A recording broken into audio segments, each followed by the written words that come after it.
Sai Ram. With pranams at the lotus feet of our Bhagavan, dear brothers and sisters, Sai Ram to everybody. We are so happy to have our Satsang once again this week.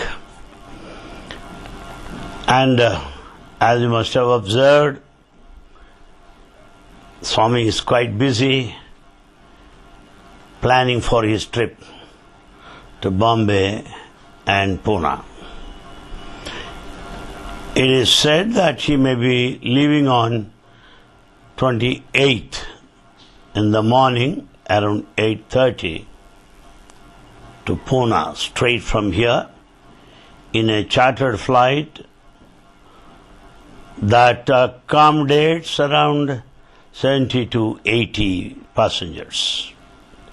It is expected that he will be taking with him between 40 to 50 devotees comprising students and some seniors.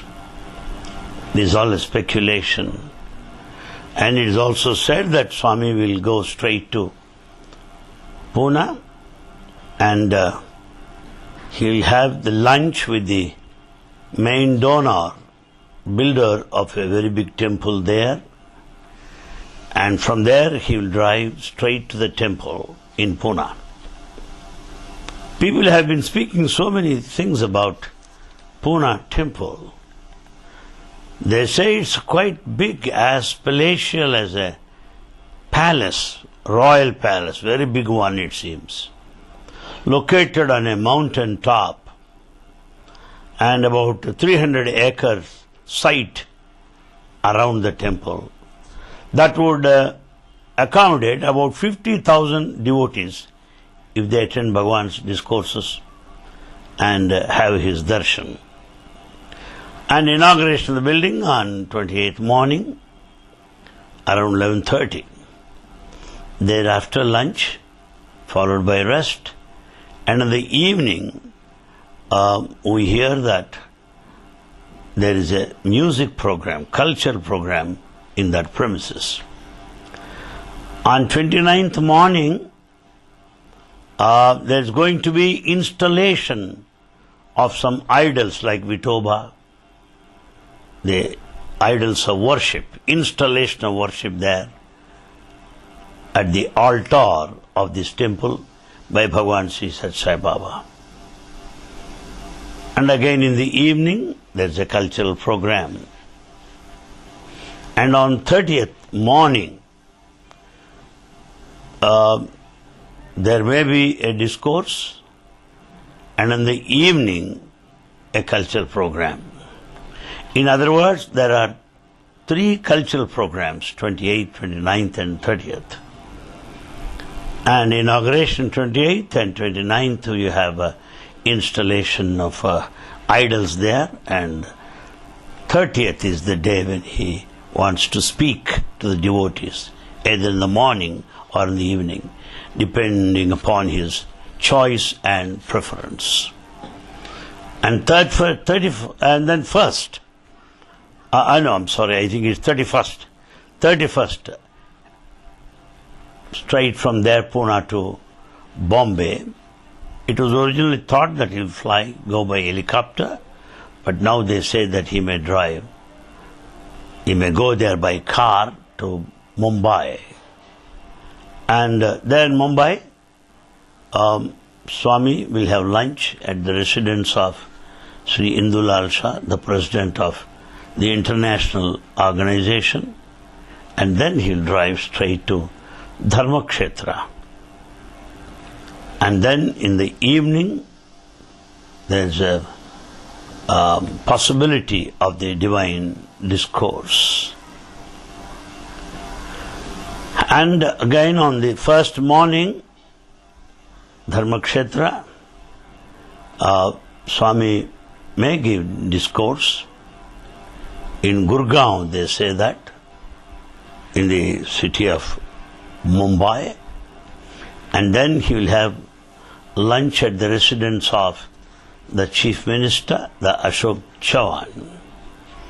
and then back to Dharmakshetra, and from Dharmakshetra again to airport, and he'll fly from there along with the party and expecting here around 5:30 back in Prashanti Nilayam. This seems to be the program as it is widely circulated in Prashanti Nilayam circles.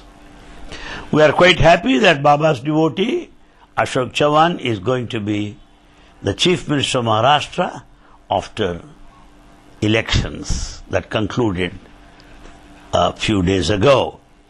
And he is a devotee, and Bhagwan had been to his residence, and you know the Chavan's father, S.B. Chavan, the Home Minister and Chief Minister, all that happened to be an ardent devotee of Baba, and so also his son Ashok Chavan. We are quite happy about it, and we congratulate him as Sai devotees on his nomination as the Chief Minister of the state of Maharashtra. And yesterday in the evening, as you must have noticed, the Chief Minister of Andhra Pradesh, Mr. Rosaya, visited Prashanti Nilayam, and he was blessed with a brief interview by Bhagwan, and he was quite happy taking Padnamaskar, and we expect and pray for the success of Sri Rosaya in his capacity as the Chief Minister of the government of Andhra Pradesh. That's in brief the Prashanti news as I know, which I am so glad to share with the devotees of Baba. Because we are all devotees, we are so happy to know these things. Well, this morning I was just thinking as to what I should talk to you. Suddenly, like a flash, an idea came to me. Why not I speak on the subject? Life is a paradox. Life is a paradox. If we analyze, if we study carefully, we will understand that life is paradoxical and ironical. Life is a combination of opposites, polarity of opposites, or if you want to say opposite polarities. Life is not uniform throughout. It doesn't go in the same pattern. Life seems to be paradoxical. It's ironical. The more we accept this fundamental paradoxical nature of life, we'll be more and more happy. We don't have to compromise with this ironical nature of life. No question of compromise or adjustment. We joyfully accept, blissfully accept the reality of life, which is paradoxical. In fact, the nature is designed so. The beauty of nature lies in its paradoxical nature. The quality of life is so beautiful because of its ironical nature. Therefore, let us understand this beauty, this uniqueness of life, which is a paradox. From the times immemorial, man wants to be happy, and he is not yet happy. Right from the day one that man has taken birth. Maybe Adam and Eve according to Christian theology, or Manu as per Hindu philosophy. The first man, Manu. Whatever may be, attempts have been made continuously down this day to be happy. And man is yet to be happy. Is it not enough of irony of life? Is it not life a paradox? I want to be happy. For the last several centuries, man has been making an attempt and is not happy. There lies the irony of life. But some of you may say, no, we are happy. I tell you, my friends, you are not honest.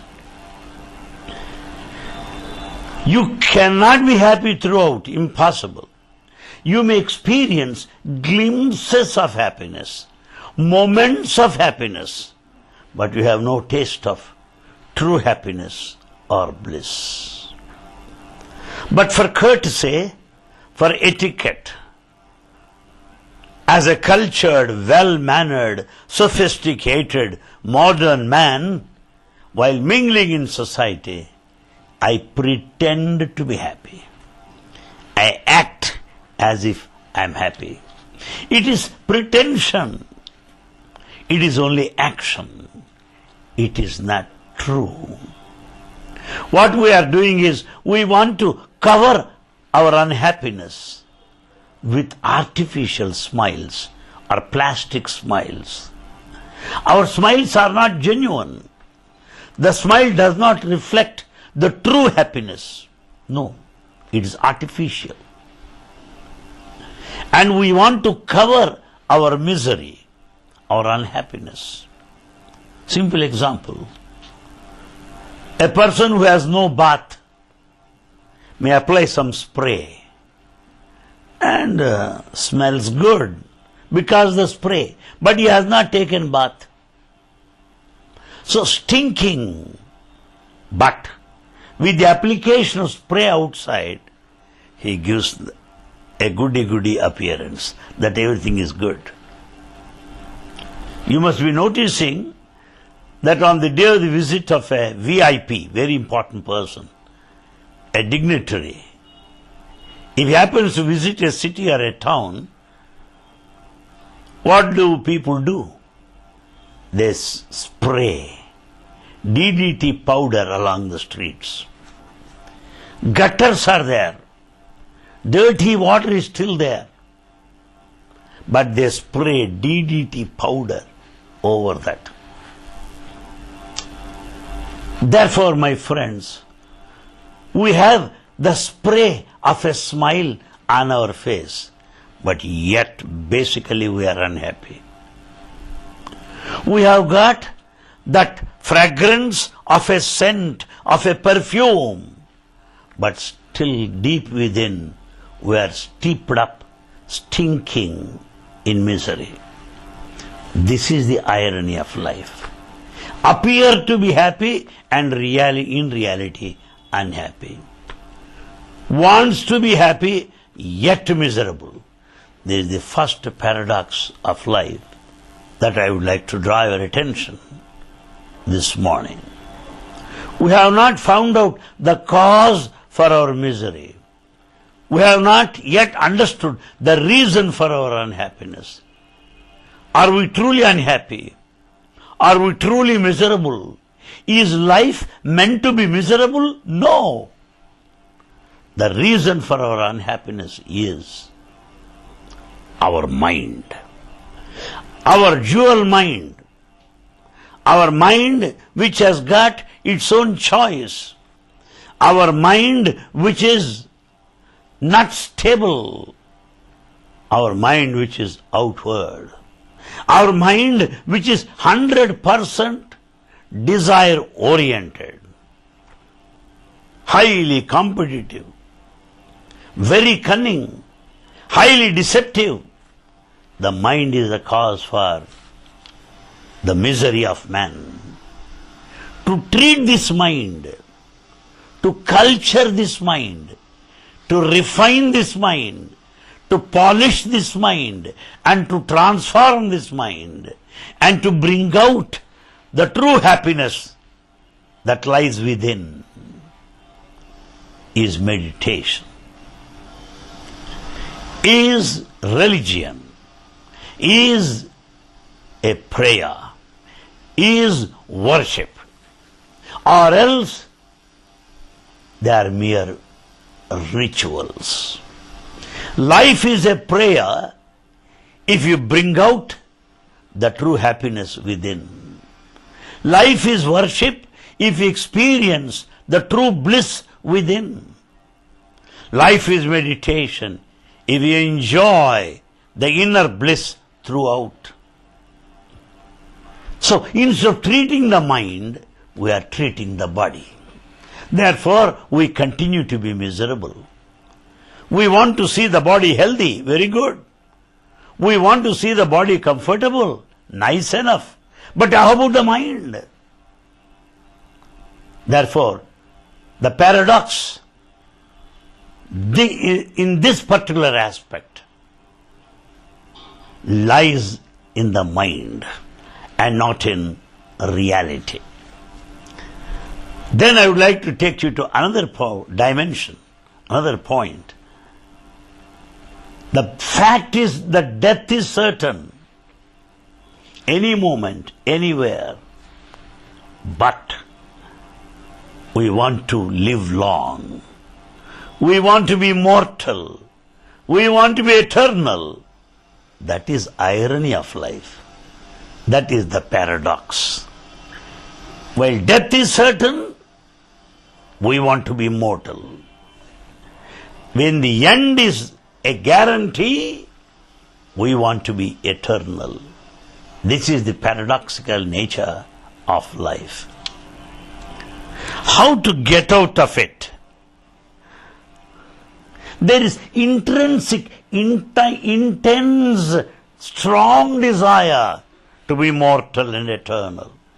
But death is certain. That is the paradox of life. What is the cure?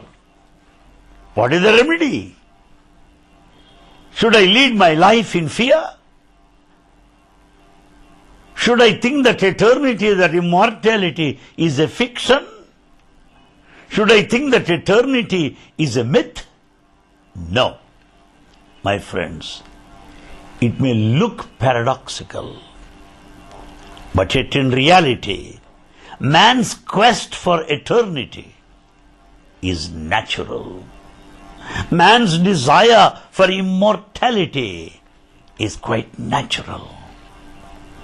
Though death is fast approaching, what is the way out of it? The way out of it is to realize the consciousness within, to know the soul within, to experience the permanence, the eternity of consciousness in full realization that death occurs to the body and not to the soul and not to consciousness. Then there's no paradox. Then there's no irony. They are not opposite. We can understand the secret when once we dive deep enough into the reality of life and understand that eternity is certainty, that eternity is not a fiction, that immortality is no longer a myth. Then third point is this, my friends, are we leading a natural life? No. Our life is artificial. More so in the modern society. Instant food, instant coffee, anything you can get it instantly. It's all quite artificial. We don't have real flowers in our residences. We have got plastic flowers also. Synthetic food. Life has become artificial and it is not natural. And in the name of religion also, we are not leading a natural life. Because most of the philosophers, we think, are serious people. Most of the religious people are serious people. But all want to be humorous. All would like to smile. All would like to enjoy the fun in life, the humor in life, the laughter in life. By nature, man is after laughter. But while it is natural to laugh, we turn to be unnatural by being serious. The body has got some needs, biological needs, like food, sleep, and so on. When we say, better you don't take food, it is unnatural. Better you don't sleep, it is unnatural. Therefore, by taking to unnatural life, we think that we are religious and spiritual. We are wrong. No religion ever says, be unnatural. No philosophy would want you to be artificial. Naturality is a religion. Artificiality is irreligious, non-spiritual. Let us try to be natural. We are to decide to lead the life which is given to us naturally. Let us eat. Let us sleep. Let us satisfy the biological needs, the psychological needs, emotional needs, because these are all different components of life. Every component has got to be satisfied. This nature is not your making. This body is not your making. But we think to be negative towards life is religion, which is wrong. To be positive to life is religion. Positivity is religion. Negativity is non-religion. Here lies the paradox. That while you want to be natural, the society, the religion, the philosophy, the tradition, the orthodox wants you to be unnatural. If you behave naturally, you feel guilty. If I eat more, people may think that I am non-religious. If I sleep more, people may think I am non-spiritual. So, by being natural, you feel guilty that you are committing a mistake. That's something wrong with you. But to be unnatural, you find emptiness in life. If you are unnatural, you feel that life is meaningless, that life is not fulfilled. Therefore, the paradox here is to be natural and to be unnatural. Let us be natural. The solution is this. Life affirmative is religion. Life negative is non-religion or irreligious. Nature is God's creation. Body is God's creation. Sarvam Vishnu Mayam Jagat. God made this nature. God gave you this body. You have got this mind. You have to satisfy the body and the mind and the intellect above all. Negligence of the body is non-spiritual. Taking care of the body is religion. That's what yoga is. Therefore, let us not make this life unfulfilled, meaningless, futile, empty by being unnatural. Let us not have a feeling of guilt as if we have committed some sin or a mistake by being natural. The point is, let us try to be natural. To be close to nature is to be close to God. To be away from nature is to distance yourself from God. This is the third paradox which I would like to draw your attention this morning. The fourth, we are all after conflict and contradictions in life.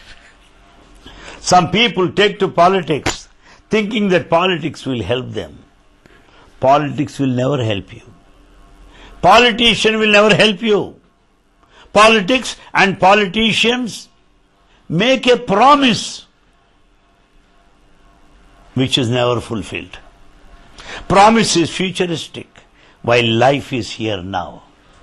Life is here now, while politics speaks of tomorrow, which is uncertain. Politics entertains a ray of hope in you and makes you live in promises. But life is not a promise. Life is not a hope. Life is here now. Therefore, politics or a politician is never a solution to come out of paradox of life. Because politics and religion are opposites.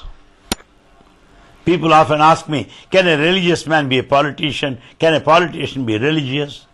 I don't think so. Religion speaks of your life here now.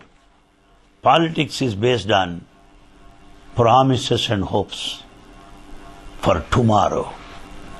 How can tomorrow and this moment go together? This is a paradox. And the solution is this. Let us be aware of this moment of life. Let us be aware of existential reality, not tomorrow and the day after. So, man turning to politics is not a solution to come out of paradox of life. And then people rely on science. Many people say, no, science will never entertain anything that is contradictory. Scientific laws are clear. Scientific facts are unambiguous, clear-cut. No scientific principle is opposed to another principle. No scientific law is against another law. So, science may help me to come out of contradiction. No. Science speaks of facts, but not of reality. Reality and facts are different. Facts go on changing. Simple example. The weather in the early hours of the morning, weather in the afternoon, weather in the night is not the same. The weather goes on changing. Quite cold in the morning, sufficiently hot in the afternoon, quite chilly by night. So facts go on changing. How can science help you? Therefore, my friends, here is a paradox. Science and religion. What should I follow? Shall I follow religion or shall I follow science? That they seem to be opposite. Religion is based on faith, while science is based on experimentation. Religion speaks of reality. Science depends on facts. Paradox. What is the solution? Solution is simple. Science is not separate from religion. Religion is also a science. The science of the spirit is religion. The science of the spirit is religion. So, religion and science are not opposite. Religion also is a science. But these fundamental sciences, technology, whatever science you say, speaks of objective world, while spiritual science speaks of subjective world. You are the subject and not the object. So the objective world is science, while the subjective world is the science of religion. So religion and science are not opposite. But if you consider that the science and religion are separate, it is a paradox. They are not. They are one and the same. I'll give you one example. Objective sciences wants you to be a person of observation, of keenness, wants you to be alert, wants you to be highly calculative. While subjective science, which is religion, wants you to be a witness, wants to develop the spirit of watchfulness, wants you to develop the spirit of awareness. Then there is no conflict between science and religion. The mirror turned outside, the objective science. Mirror turned inside is the subjective science. Both are sciences. Why do you say that religion is unscientific? No. Religion is also quite scientific. Adi Shankara speaks of science. Adi Shankara philosophy is scientific. Even today it is valid. It is going to be valid in future too. Therefore, there is no paradox here. There is no irony here. Science and religion are one and the same. But some people think of philosophy. What is philosophy and what is religion? Is there any paradox there? Philosophy and religion, are they paradoxical? Are they opposite? What do you mean by that? My friends, philosophy is based on mind. That's why we say, don't philosophize situations. Meaning, you are logical, you are argumentative, you articulate, you make presentation based on the mind, the excellence of your psychological domain. To the extent your mind can travel based on reason and logic, philosophy is highly successful. But religion is not based on mind. Religion is beyond the mind. Religion is transcendental. Mind cannot reach. Mind is a poor instrument in religion, while mind is the main instrument in philosophy.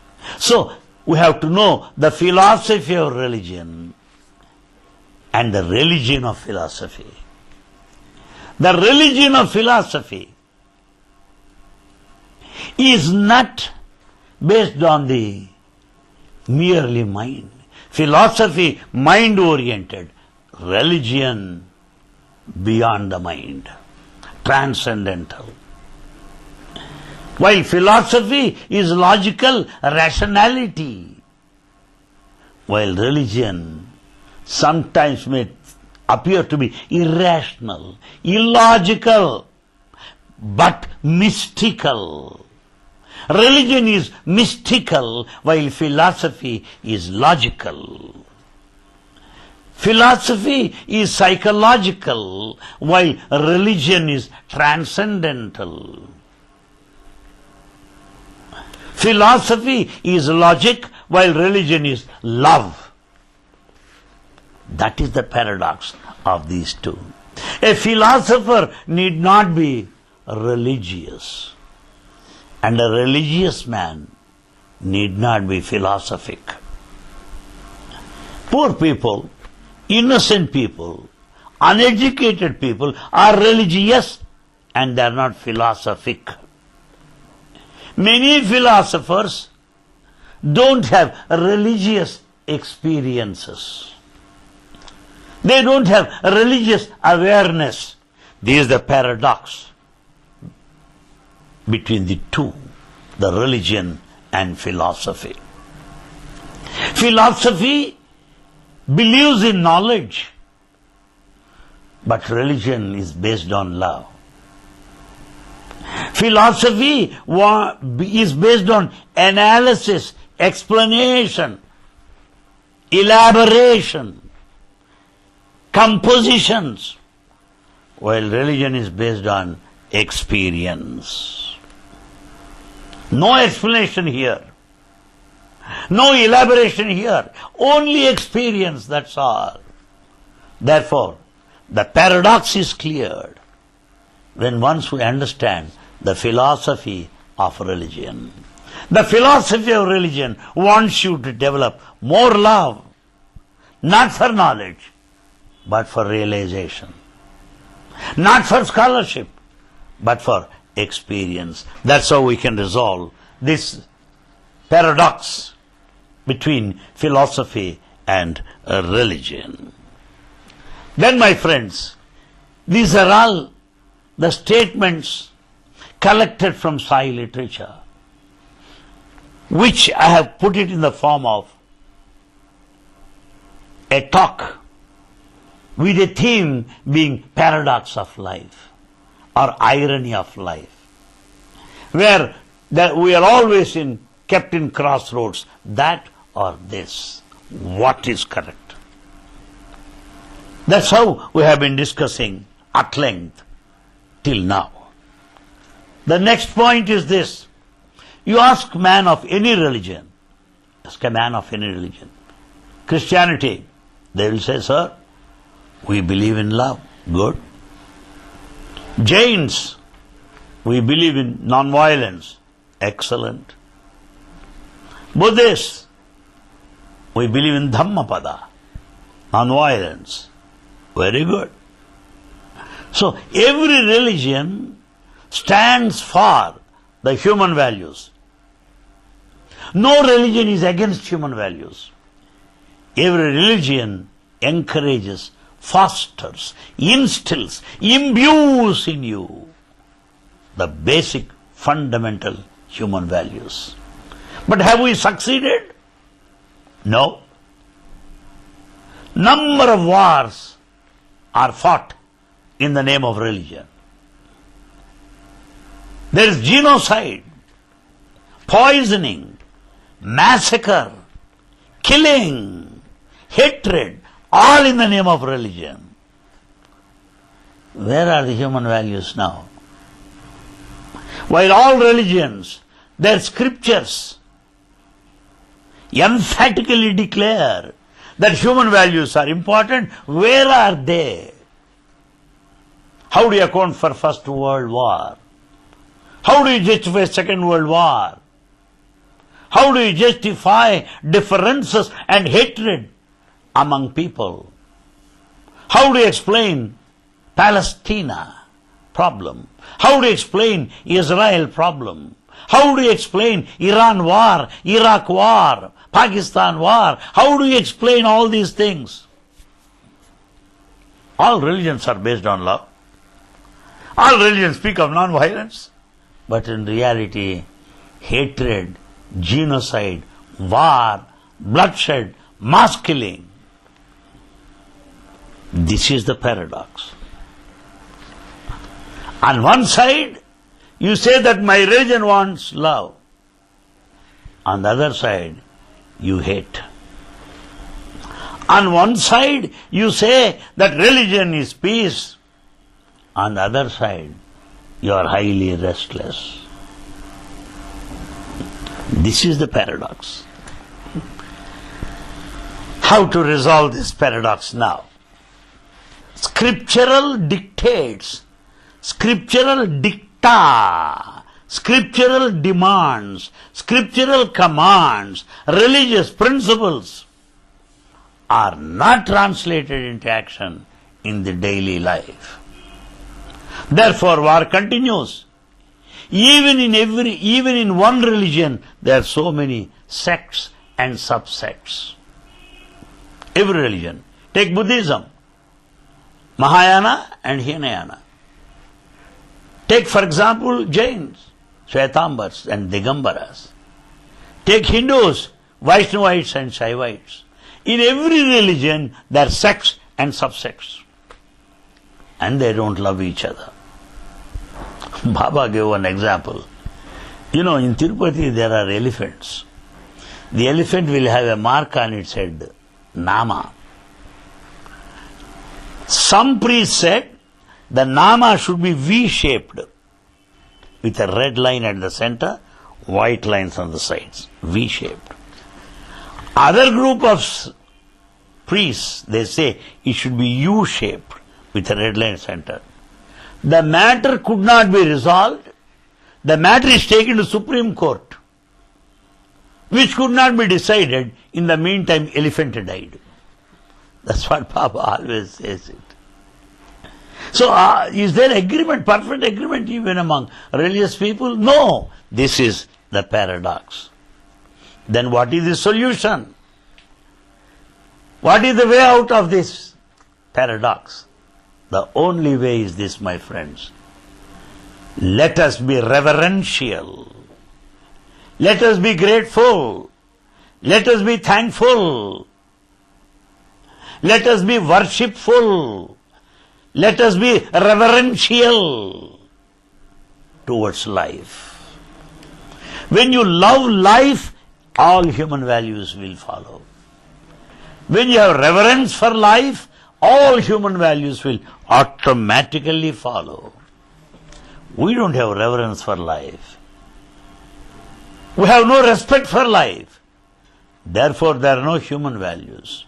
With the result, religion is there as a banner and not reflected in our manner of life. This is the conflict. Now you may ask me, well, how does it help me? Yes, I have reverence for life. I am thankful to life. I value life. Yes, you may say so. Then what should be your attitude? What is the outcome? What is your experience? The experience of a man who has high reverence for life is this. If a man for respect for life looks at a tree, he will have a worshipful experience. He thinks looking at a tree is an act of worship. Watching sunrise is meditation. Watching the ocean is meditation. Enjoying the cool breeze is prayer. So a man who has got reverence for life, every scene in nature is an expression of God. Everything. You find God in a tree. You find God in your pet, the dog, in a bird, in a parrot, a mountain, a river, a rainbow. These are all the visiting cards. These are all the expressions. These are all the manifestations of God. Then all human values will naturally follow. There is no paradox at all. Therefore, the paradox lies when we go by the brand name of a religion without reverence or respect for life. Therefore, this is more important.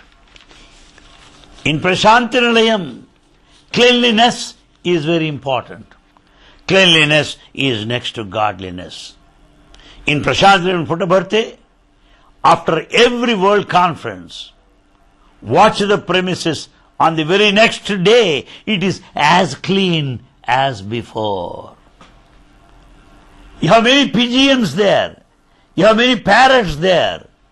No bird is killed. No parrot is killed.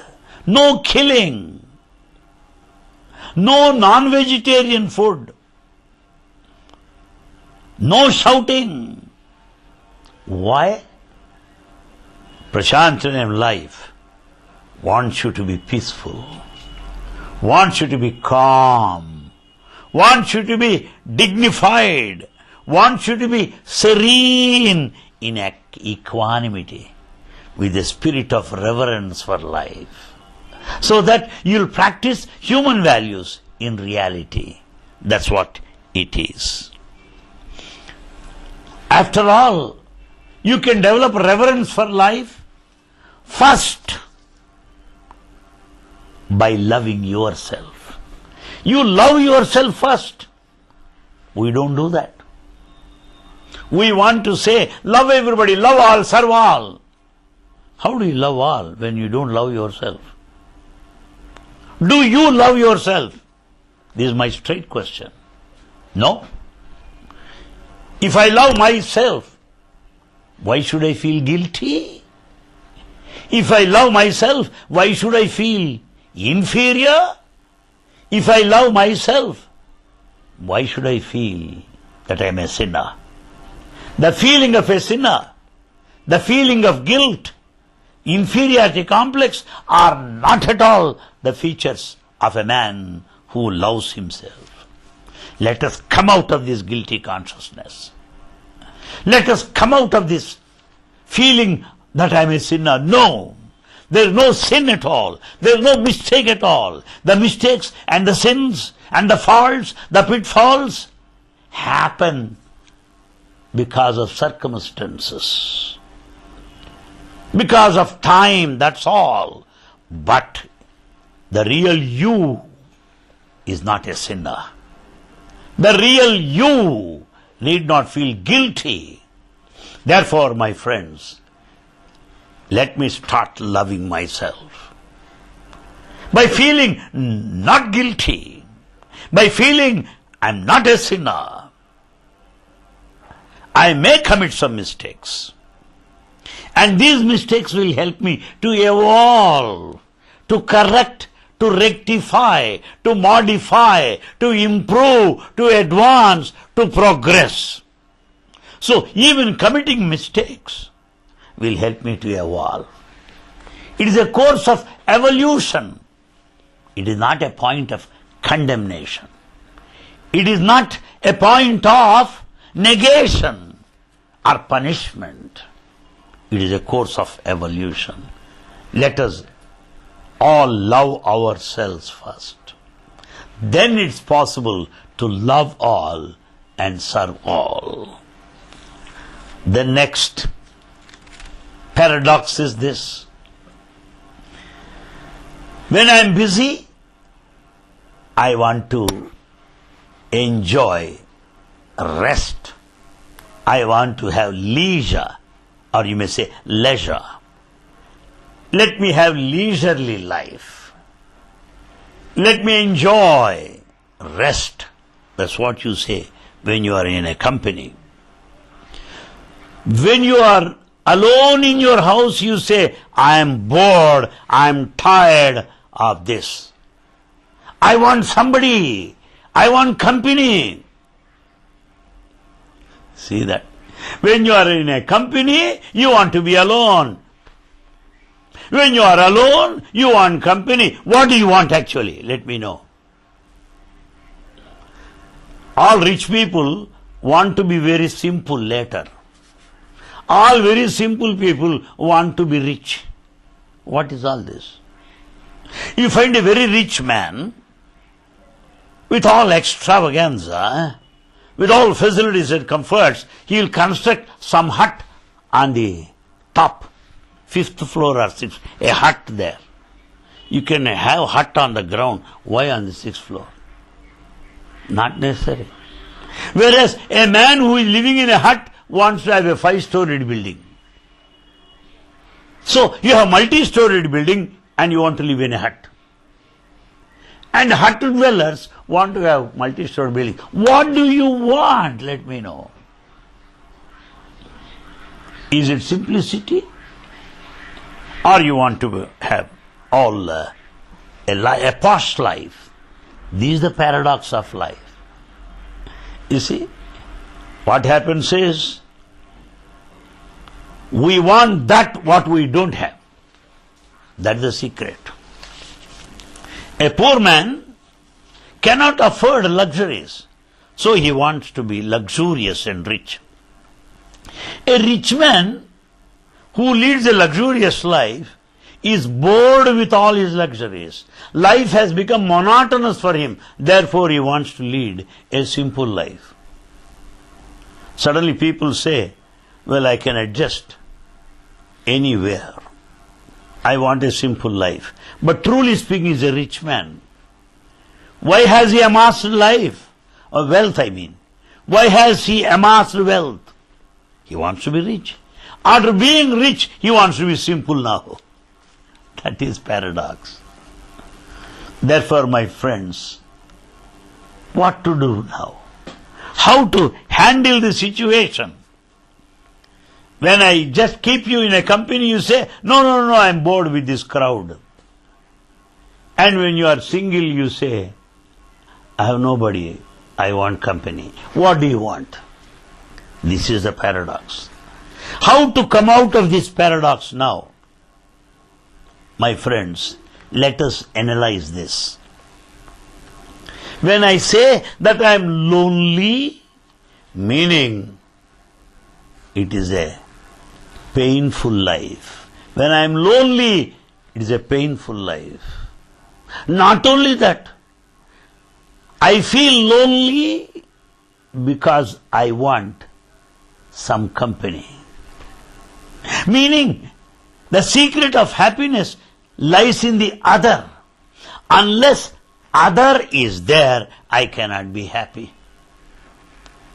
So, lonely life depends upon the other for its happiness.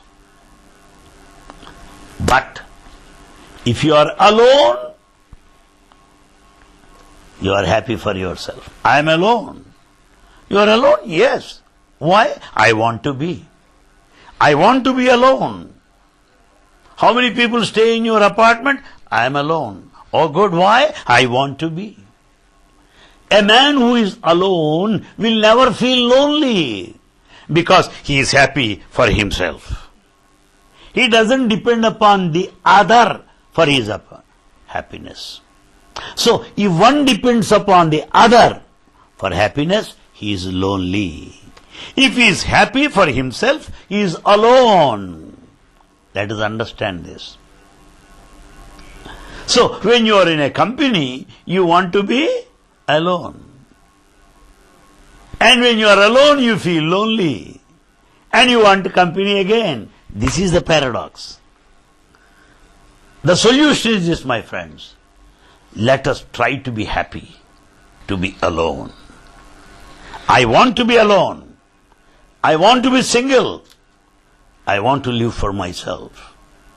This aloneness is spiritual, is meditative, is religious. To feel lonely is painful, miserable, and negative. Therefore, Bhagavan is not in favor of too much of contacts, too much of socializing. He always says it's only cat and rat that goes from house to house. Let us not be cats and rats socializing life. Life is not meant to be always socialize. Religion wants you to be alone.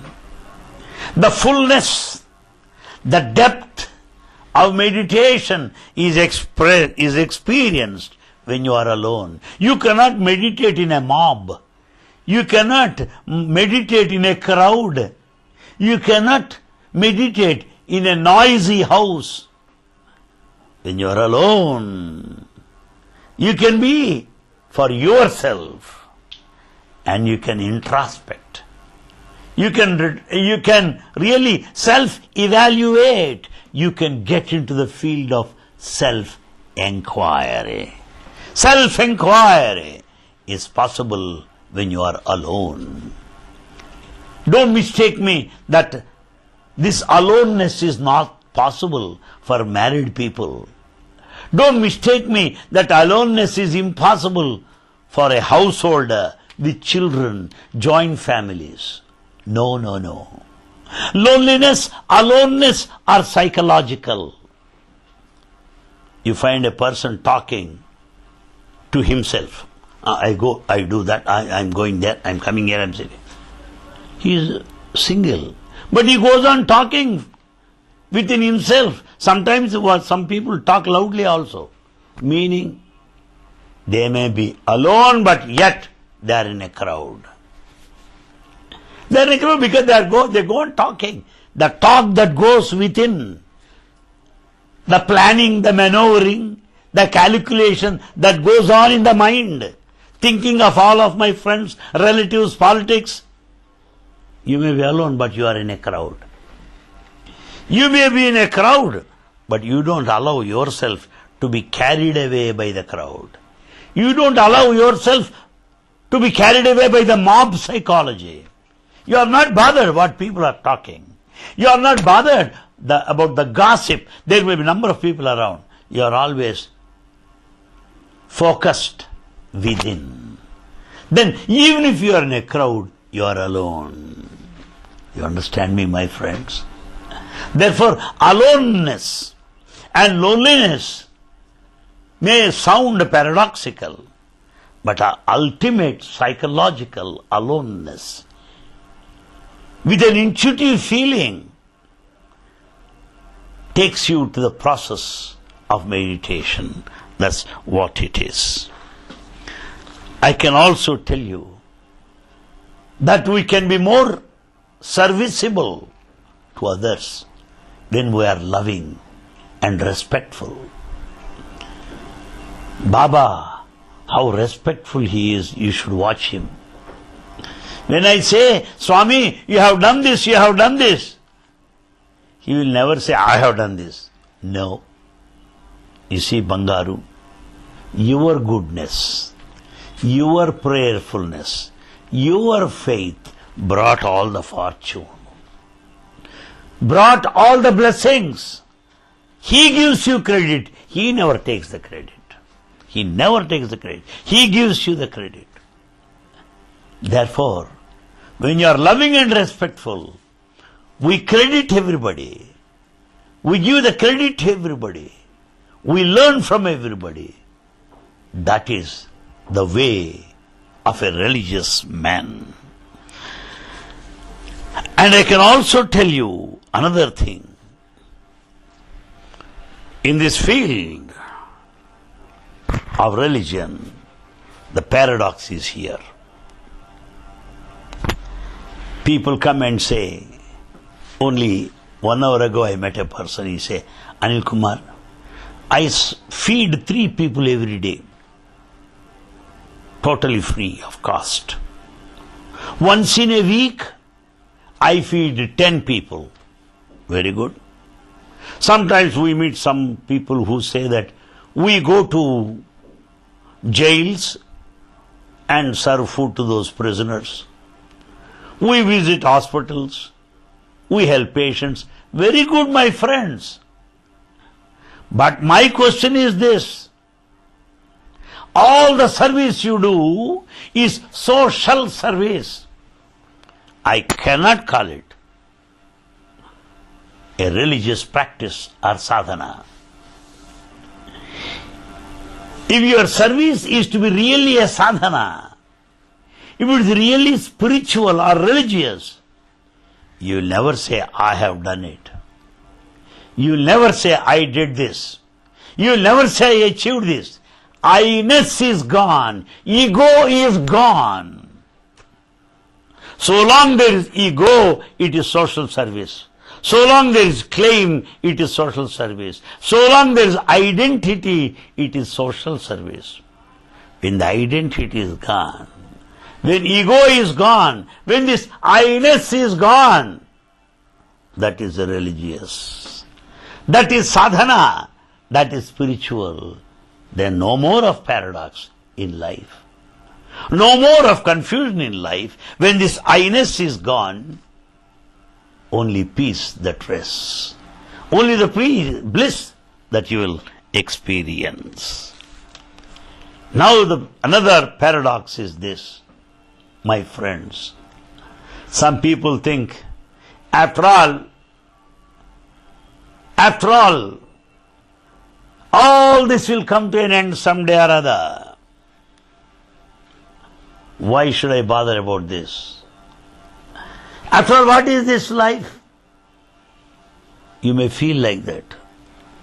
While people go on amassing wealth, occupying positions of power, authority, everything, occupy a chair consciousness, power mongering, money-centeredness. Well, we have got other people who say, after all, what is there in life? Someday or other, everything has come to an end. It seems to be paradoxical. One thinks the position, authority, wealth is permanent, while there are others who are totally indifferent to these considerations, thinking that life is just fleeting water bubble. But it is not paradox if you analyze clearly. Go to ocean. You find so many waves, emergence of waves. And these waves will go back to the ocean. Merger.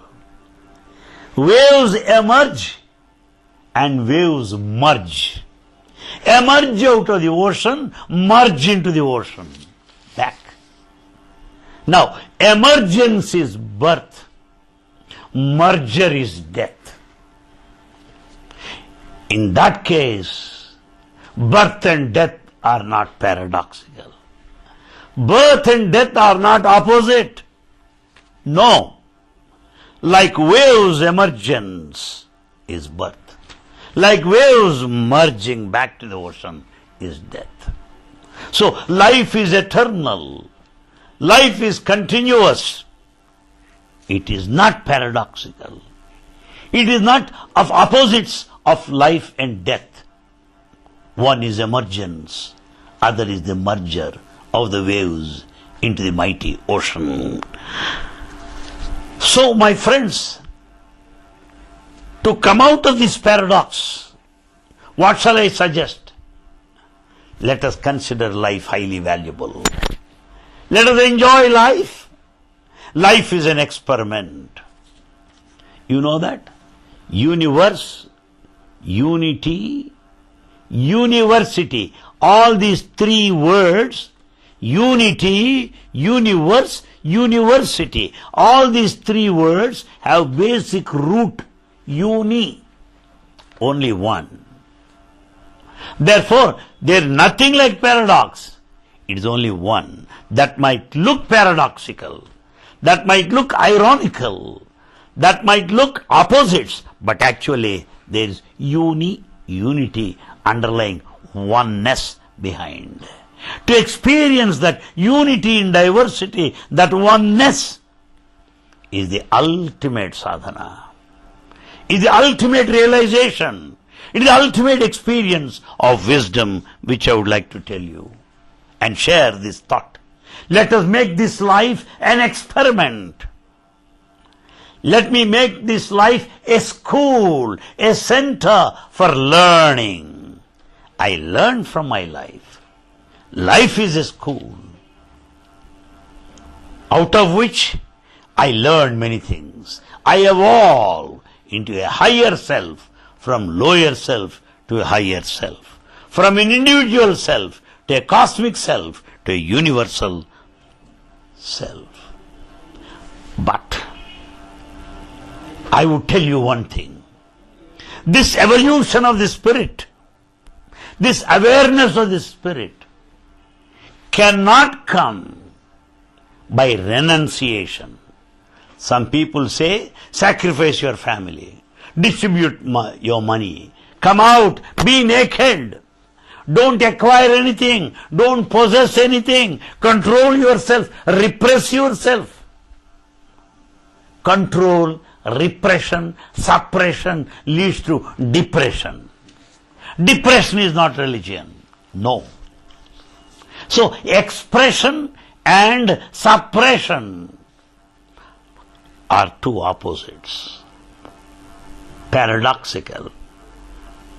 Jainism wants you to suppress.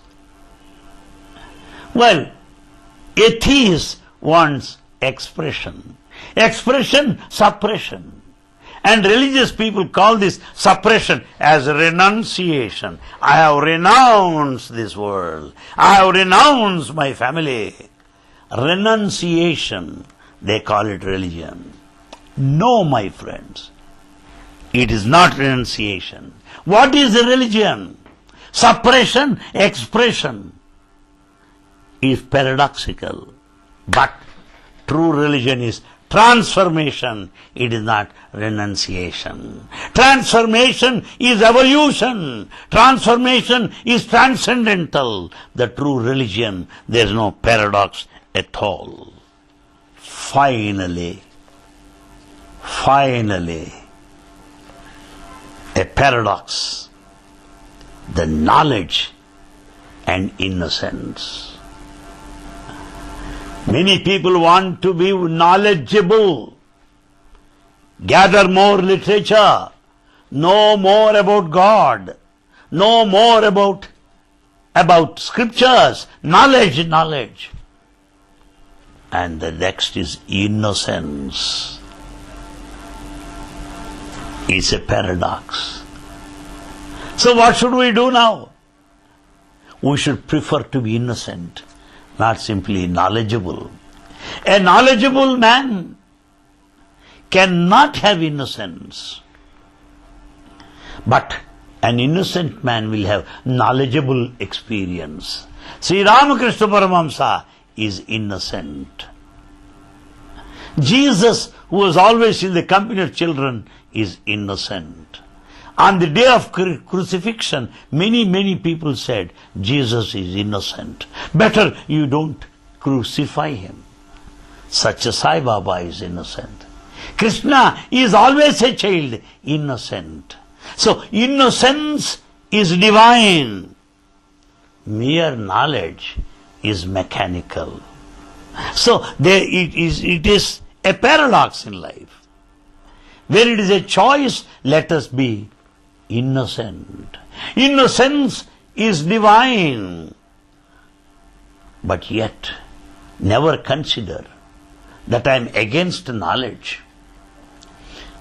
Acquire all knowledge so that you don't lose your simplicity. You don't lose your innocence. That you don't forget to be a child. Let a child in you come out. When Baba speaks to primary school children, you should see that he goes on joking, he goes on laughing. In the company of college boys, he goes on laughing. It means the child in him comes out. Vatapatra Sai, Sriranga Sai, the child Sai. We see him in cosmic dance, singing the song celestial. That is divine, that's religion. So, while maintaining the child in me, while preserving the child in me, that innocence in me, I acquire knowledge at the same time. That way I can come out of my paradox. While being knowledgeable, yet I can be like a child with all its innocence. We'll be talking about these aspects which appear to be paradoxical, ironical, polarity of opposites.